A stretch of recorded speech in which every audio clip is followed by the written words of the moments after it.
There you go. Good morning, everyone, and welcome back to the Engine Builder Show. In this show, we are honored to have our host, Gabe Arnold, share lessons out of his personal experiences from his entrepreneurial journey. And hopefully, these lessons and tips can help you in yours. And not only that, it is our goal that these lessons can also be applied in your personal life as well. This show is brought to you by Business Marketing Engine. If you want to improve and grow your business, then you definitely have to check out businessmarketingengine.com. And now, without further ado, let's see what Gabe has in store for us today. Gabe, good morning. Thank you, Jethro. Good morning, everyone. Today is episode 5, so we are on our wrapping up our first week of the show here, and I'm really excited because I really enjoyed this. To be honest, I wasn't sure if doing a show at 8:15 every morning was going to be my favorite thing to do, but I've actually really enjoyed it. In the past, I've done some different shows over the years and just done them at random times during the day. And I took a break for probably a year and a half or so of doing a lot of daily streaming. But I'm really excited that we're doing this, and so this is episode 5, and I just appreciate everyone that's tuned in and listened. And today, I want to talk to everyone here, all of you that are watching now and obviously watching later, on how to generate consistent revenue from your email list.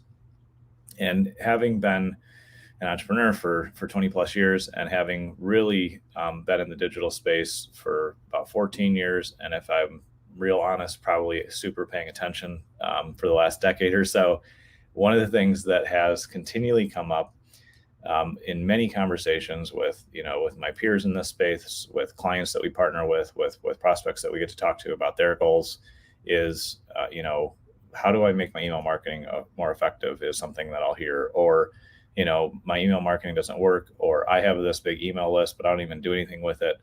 And all of those are really common things that all of us, I think, have faced at one point or another. I know I haven't always, in years past, quite a few years ago, I wasn't effective in using my email marketing. So I think these are all normal things that we face as entrepreneurs. And so today I would just want to break down some of the principles behind really effective email marketing.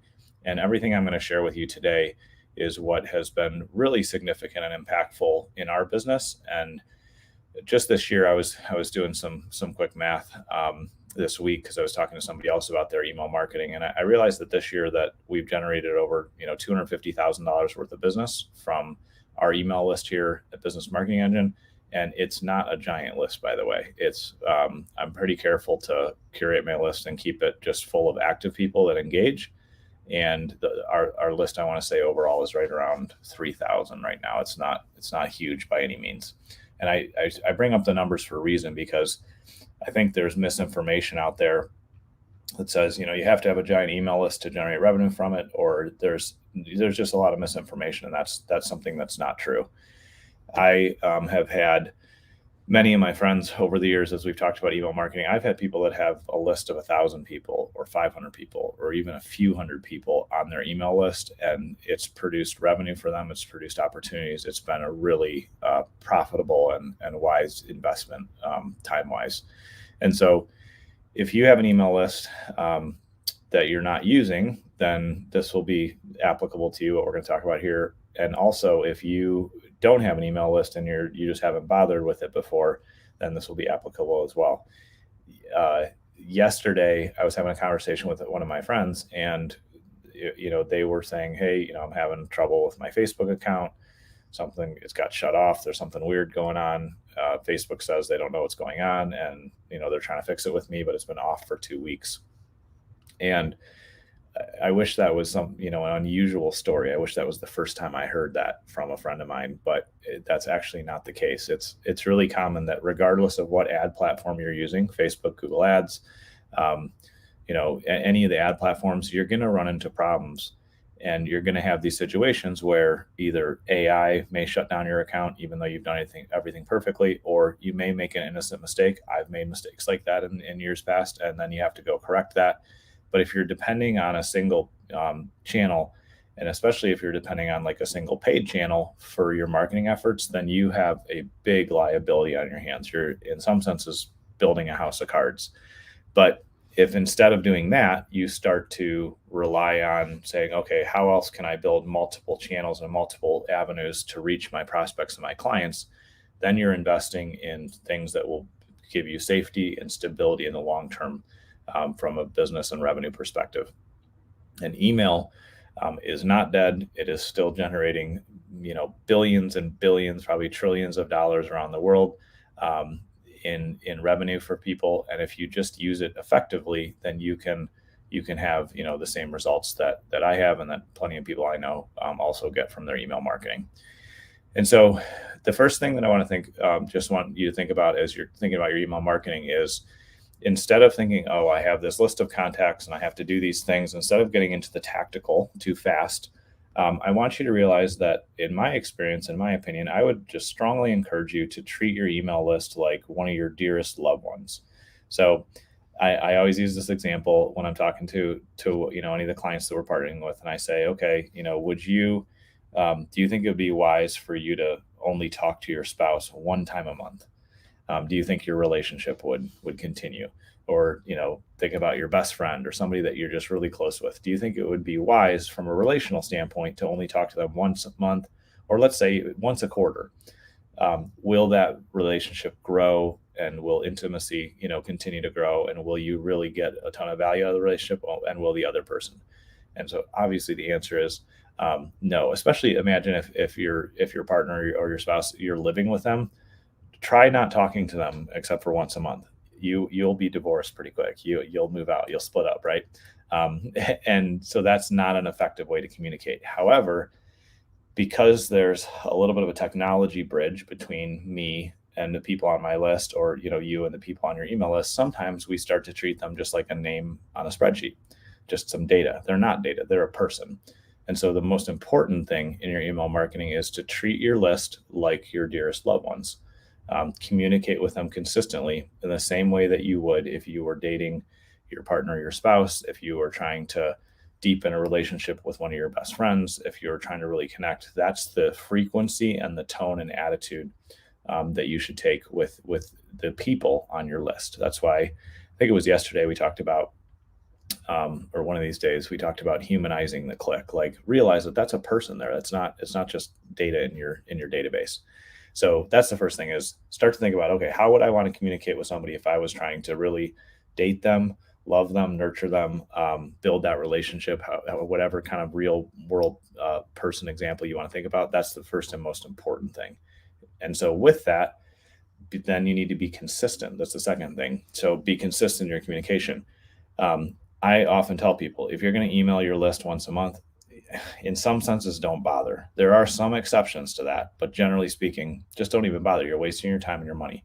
If you're willing to email your list once a week, that's where you're going to start to build that relationship, have consistent communication, and you'll be branding yourself inside your prospects and your clients' inbox. So they'll go, oh yeah, there's Gabe again. He's sending, he's communicating with me. He's sharing value. He's offering things that may help me.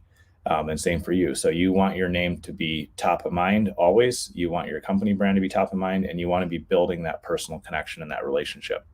And you can just write in your own style, and in your own words. You don't have to be a masterful, editor. You don't have to be this world-class copywriter, right?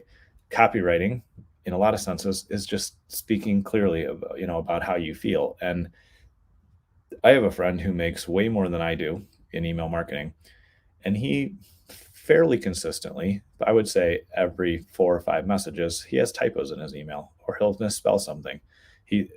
I suck at grammar, and I love my friend, and he probably sucks worse. And that's okay, because it's not about being perfect in every little detail. Yes, we want to grow and improve in that. We want to make our communication more excellent over time, but it's really about just consistent communication. And so consistency is key. And so I'd encourage you to start emailing your list, once a week. And when you start to communicate in email marketing, one of the things to realize is, don't make it all about you. Talk about things that will be valuable and helpful to the people on your list. You can and should tell your stories, but it's not a one-way conversation, right? So a lot of times when I send an email out, I'll say, here's something I'm learning that I think would be valuable and help you this week. And then I'll put in the bottom of the email, what do you think? Which of these options would help you best? Or Are you struggling with this specific area? Just write back yes, and I'll send you some more resources. It really should be a two-way communication. Just like if you were to send a single email to somebody, you may have some information, you may have a request, and so don't treat your distribution list, your newsletters, whatever, your campaigns, however you label those for yourself in your head. Don't treat them as just one-way communication.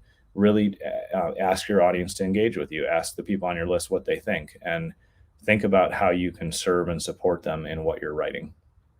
And so that's the second thing. So first thing, treat your list like your dearest loved ones. Second thing, be really consistent. I definitely think it should be a weekly thing. Ideally, you get to twice a week and then you grow from there, but you just need to be consistent. Because think about, if going back to the dating our list kind of example, think about if you said to your partner, hey, I want to go out every Friday night with you, so we can go to dinner, we can go do something, we can hang out, and you say, I want to do that every Friday. You do it for 2 Fridays, and then you just stop showing up after that. That would create a break in the relationship, and you'd have to then rebuild consistency. And that's how your list feels about you when you're not consistently communicating with them and serving and helping them. So again, treat them like your loved ones, be consistent. And then the last thing is always have an offer in there. If you want to generate revenue from your list, then you're going to have to ask your list, people on your list, to say, hey, check out this new thing that I'm offering. I think it'll really help you. It'll help you achieve your goals. Click here and do this. Or here's a video that I created. Go check this out. You want to train the behavior of those around you. I believe that applies in all areas of life, and especially in email marketing. And so make sure that there's a link, there's an option, there's something that they can click out and do. And if you're really consistent in those 3 things, treating them like your dearest loved ones, being super consistent in your communication, and always having an offer inside the email, whether it's to click a link to learn something for free, whether it's a paid offer, or whether your offer is, hey, reply back with the word freedom if you want to learn how to build a business that gives you freedom of time and money. That was one of the calls to action that I put in my email. Regardless of what your offer is, make sure you're consistent in the offer, in making offers in almost every email. I would say 80-90% of the time you should definitely have an offer in there. There are times where you're just communicating and that's fine, but don't get in the habit of sending emails without asking the folks on your list to actually take action and do something. So those are the things that I have found have been really helpful in generating consistent revenue from your email marketing. If you don't know what software to set up and use, if you don't know, you don't want to manage actually writing all the copy, if you need support there, that's something that our team loves helping our clients with, because we can help you be consistent in sending that out and make it relatively effortless to take your voice, your offers, everything that you have to offer to your list and get that out there. So if you need help, definitely reach out. But otherwise, just apply these 3 things and you will have really successful email marketing that over time, if you're consistent, will generate you a lot of revenue. So thank you. Jethro? Thank you, Gabe. What a powerful lesson to end the week with. And that's it for now on today's episode of the Engine Builder Show. We are so grateful that you took time out of your day to listen and learn how to make sense of the entrepreneurial world and learn how to apply Gabe's thoughts and strategies to work for your success. Again, for unique marketing solutions that will help grow your unique business, head over to businessmarketingengine.com. Thank you again, everyone, and we'll see you again next week.